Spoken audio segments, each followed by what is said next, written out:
One thing I really appreciated about this drama is that it reminds us that making mistakes don't define us. What matters is whether we have the courage to learn from them, walk away from what hurts us, and build a better life. Welcome back to Lavvie Talks. I'm Lavvie, and if you love movies with deeper meaning, you're in the right place. Every film has more than a plot. It has psychology, life lessons, and choices that reveal how people think and behave. So, let's get into today's review. The story follows Sophie Lane, a woman who devoted years of her life to supporting her husband. She sacrificed her own ambitions while helping him build his career, only for him to become successful and start treating her like she had no value. Once she became a full-time housewife, her contributions were completely ignored. To her husband, she was just someone who stayed at home. To her mother-in-law, she was never good enough. Even her own child slowly began treating her with the same disrespect.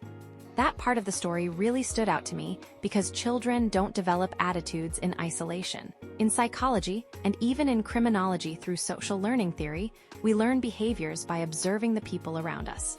Sophie's daughter wasn't born believing her mother had no value. She learned it by watching how her father and grandmother treated her every single day. Eventually, she internalized those beliefs herself.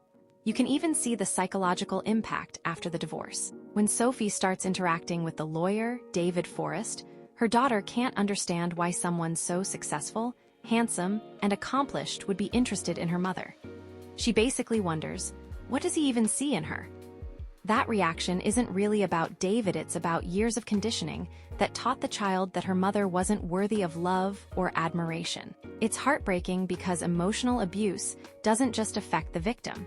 It also shapes the people growing up around them. Another message I loved is that our circumstances never define our worth. For years, Sophie believed she was just a housewife because that's what everyone around her kept telling her. But the moment she leaves that toxic environment, we discover what she was truly capable of. She becomes a nanny for the wealthy Fairchild family, quickly earning everyone's respect through her intelligence, emotional awareness, knowledge of child psychology, and even traditional Chinese medicine. She forms a beautiful bond with young Piper Fairchild, a non-verbal autistic child, and before long, even the powerful Frank Fairchild begins to admire and protect her. It really illustrates something many people experience in real life. If you stay in a toxic environment long enough, you eventually start believing the negative things people say about you.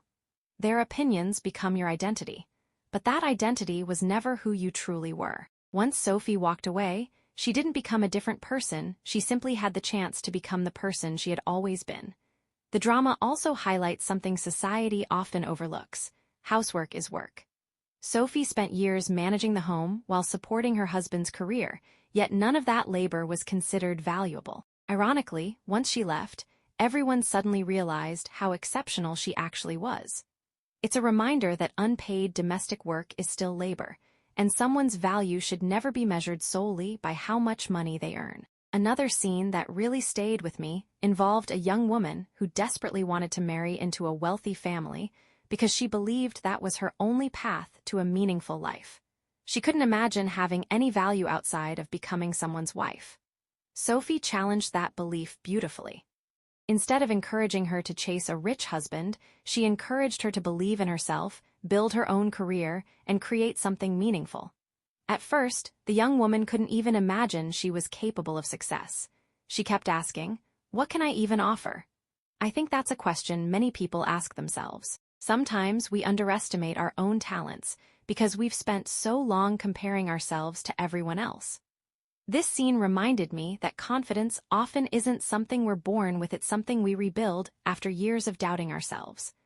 I also appreciated how the drama portrayed dissociative identity disorder, through one of its characters. While TV dramas don't always portray mental illness with complete clinical accuracy, I liked that the story introduced viewers to a condition many people know very little about.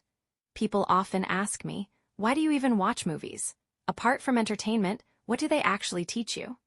My answer is always the same.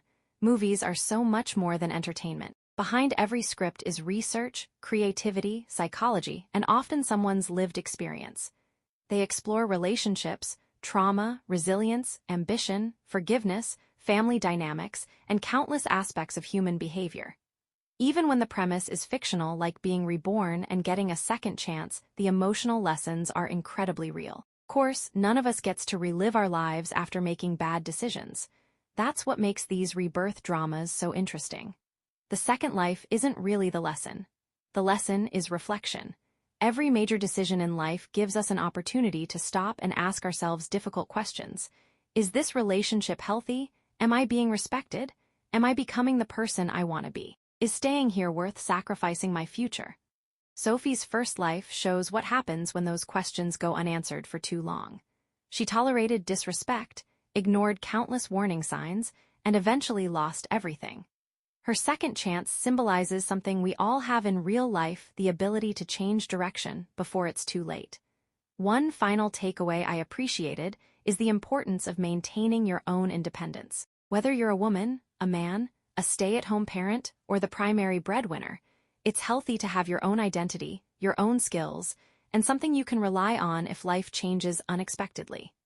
That doesn't mean expecting every marriage to fail. It simply means recognizing that life is unpredictable and personal growth should never stop because you're in a relationship. Overall, Reborn 1 year earlier, she took revenge on her evil family and sent them to prison is much more than a revenge drama. Beneath the satisfying moments of justice lies a story about self-worth, emotional abuse, resilience, personal growth, family influence, and the courage to leave environments that convince us we're less than we really are. My rating: 9 out of 10.